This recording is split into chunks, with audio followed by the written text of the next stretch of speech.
नमस्कार। तो चलिए बिना किसी देरी के सीधे आज के इस विषय में गोता लगाते हैं। आज की इस चर्चा में हम एक ऐसी ऐतिहासिक और आध्यात्मिक यात्रा पर निकलने वाले हैं जो सच में आपके रोंगटे खड़े कर देगी। हम बात करने वाले हैं एक महान युग के दुखद अंत से लेकर एक ऐसी अनोखी परंपरा की शुरुआत तक के सफर की जिसका प्रभाव आज पूरी दुनिया में महसूस किया जाता है। तो तैयार हो जाइए क्योंकि ये कहानी बहुत ही अद्भुत है।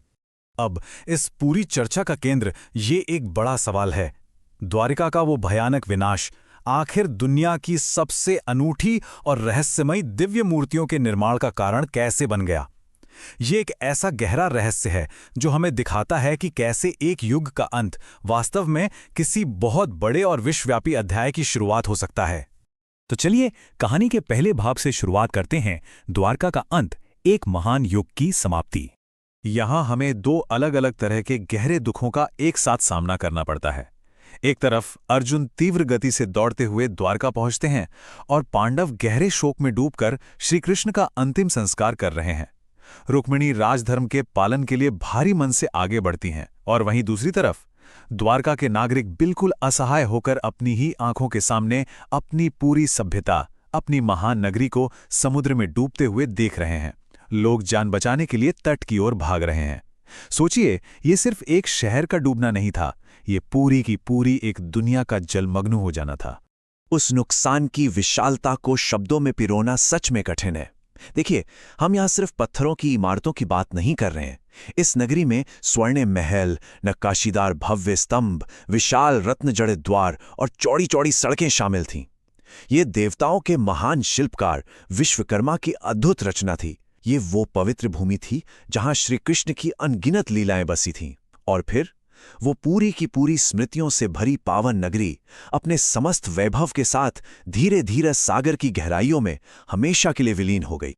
अगर हम घटनाओं के क्रम को ध्यान से देखें तो पता चलता है कि पांडवों ने श्री कृष्ण के अंतिम संस्कार के दौरान उनके दिव्य हृदय को जलधारा में प्रवाहित कर दिया था। इसके ठीक बाद द्वारका डूब जाती है और फिर वो दिव्य हृदय समुद्र की शक्तिशाली धाराओं में बहता हुआ एक लंबी अज्ञात यात्रा तय करता है और अंततः पुरी के तट तक पहुंच जाता है। यकीन मानिए, ये कोई सामान्य संयोग नहीं था, ये एक बहुत बड़ी दिव्य योजना का हिस्सा था। और यहीं से हमारी कहानी मुड़ती है दूसरे भाग की ओर, पुरी की ओर यात्रा और दैवीय संकेत। विनाश के उस भारी दुख से बाहर निकलकर अब हम चलते हैं मालवा के महान राज्य की ओर, जहां रहस्य और एक नई उम्मीद दोनों जागृत होती हैं। मालवा के राजा इंद्रद्युम्न, जो भगवान विष्णु के परम भक्त थे, उन्हें अचानक कुछ बहुत ही अद्भुत संकेत मिलने लगे। जरा कल्पना कीजिए वो दृश्य कितना चमत्कारी रहा होगा। आरती के समय अचानक घंटियों का स्वयं बज उठना और फूलों का स्वतः ही गिरने लगना। राजा तुरंत समझ गए कि ये उनके आराध्य का कोई बहुत बड़ा और स्पष्ट संकेत है। और फिर एक रात शीतल चांदनी में विश्राम करते हुए राजा को एक स्वप्न आता है। स्वयं भगवान विष्णु उनके कक्ष में प्रकट हुए और आदेश दिया, हे राजन, उठो, तुम पुरी के समुद्र तट पर जाओ, वहां एक लट्ठे से बंधा मेरे दिव्य शरीर का अंश तुम्हें प्राप्त होगा। बस इसी एक दिव्य आदेश ने उस महान खोज की चिंगारी जला दी। और इस तरह खोज शुरू होती है।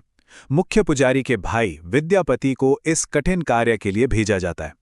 वो दूर दूर तक यात्रा करते हैं, गांव वालों से पूछते हैं और अंततः एक आदिवासी साधक विश्वासु जी तक पहुंचते हैं, जो एक गुफा के भीतर नील माधव की पूजा करते थे।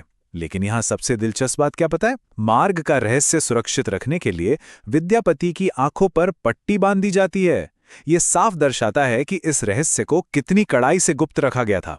अब आते हैं तीसरे भाग पर, दिव्य मूर्ति का निर्माण यानी भविष्यवाणी का सच होना।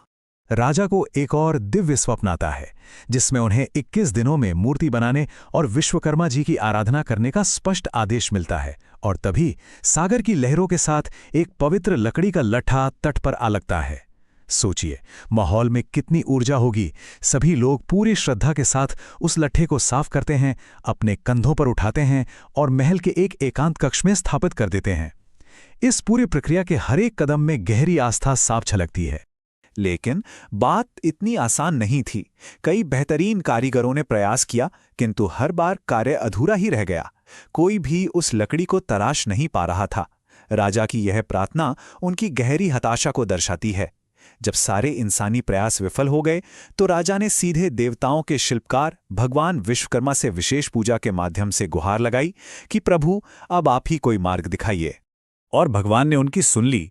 अगले ही दिन विश्वकर्मा जी एक साधारण से मनुष्य का वेश धारण करके वहां पहुंच गए, लेकिन उन्होंने जो शर्तें रखीं वे अत्यंत कठोर थीं। सबसे अहम बात यह थी कि कार्य एक पूरी तरह से बंद कक्ष में होगा, इसमें पूरे 21 दिन लगेंगे, और सबसे बड़ी शर्त, इस दौरान किसी भी प्रकार की बाधा नहीं आनी चाहिए और द्वार बिल्कुल नहीं खोला जाना चाहिए। यह कोई सामान्य सा अनुबंध नहीं था, यह एक बहुत ही कड़ा दिव्य संकल्प था।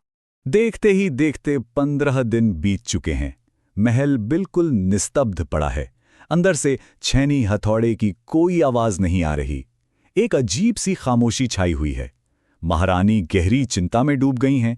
उन्हें बेचैनी हो रही है कि कहीं उस वृद्ध कारीगर के साथ अंदर कोई अनहोनी तो नहीं हो गई। सच में ये खामोशी डराने वाली थी। और यहीं से शुरुआत होती है हमारे चौथे और अंतिम भाग की, जगन्नाथ परंपरा, एक स्थायी चमत्कार। ये पल इस पूरी कहानी का क्लाइमैक्स है। एक तरफ महारानी का वो व्याकुल भय है कि बंद दरवाजों के पीछे कोई अशुभ घटना घट गई है और वे राजा से तुरंत कक्ष खोलने की जिद करती हैं। दूसरी तरफ राजा इंद्रद्युम्न हैं, जो अपनी पत्नी की व्याकुलता देखकर खुद को रोक नहीं पाते और अपनी मजबूरी में उस दिव्य वादे को तोड़ने का फैसला कर लेते हैं। भारी मन से उन्होंने सैनिकों को द्वार खोलने का आदेश दे दिया। जैसे ही दरवाजे खुले, नजारा सच में चौंकाने वाला था। वो रहस्यमयी कारीगर वहां से पूरी तरह गायब हो चुका था। राजा की नजर सामने रखे एक लाल वस्त्र पर पड़ी, और जैसे ही उन्होंने कांपते हाथों से उस वस्त्र को हटाया, उनके सामने लकड़ी की छोटी छोटी मूर्तियां प्रकट हो गईं। मूर्तियां अत्यंत दिव्य थीं, लेकिन वे अधूरी थीं। उनके हाथ और पैर पूरी तरह से नहीं बने थे। यही वो पल था जब राजा इंद्रद्युम्न ने इसे प्रभु की अद्भुत लीला मानकर सहर्ष स्वीकार कर लिया। उन्होंने मान लिया कि यही वो दिव्य स्वरूप है जिसके दर्शन उन्हें प्राप्त होने थे। इसी अनूठे और अधूरे स्वरूप को जगन्नाथ के नाम से जाना गया, यानी समस्त जगत के नाथ। उनकी अपूर्णता ही वास्तव में उनकी सबसे बड़ी पूर्णता बन गई। और देखिए, ये प्राचीन इतिहास सीधे हमारे आज के समय से जुड़ता है। उसी दिन से भगवान जगन्नाथ की विश्व प्रसिद्ध रथ यात्रा का शुभारंभ हुआ। ये सिर्फ कोई पुरानी कथा नहीं है, ये एक ऐसा जीवंत उत्सव है जो आज भी पूरी दुनिया में लाखों करोड़ों लोगों द्वारा अपार श्रद्धा और विश्वास के साथ मनाया जाता है। तो आज के इस चर्चा को समाप्त करते हुए आइए इस विचारोत्तेजक प्रश्न पर थोड़ा गौर करें।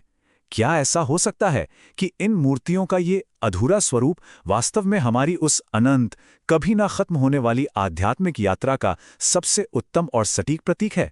क्या ये हमें सिखाता है कि ईश्वर को समझने की हमारी खोज हमेशा जारी रहती है? ये सच में गहराई से विचार करने योग्य है। आज हमारे साथ इस सफर पर जुड़ने के लिए आपका बहुत बहुत धन्यवाद। ज्ञान और इतिहास की ऐसी ही और प्रस्तुतियों के लिए हमारे साथ बने रहें।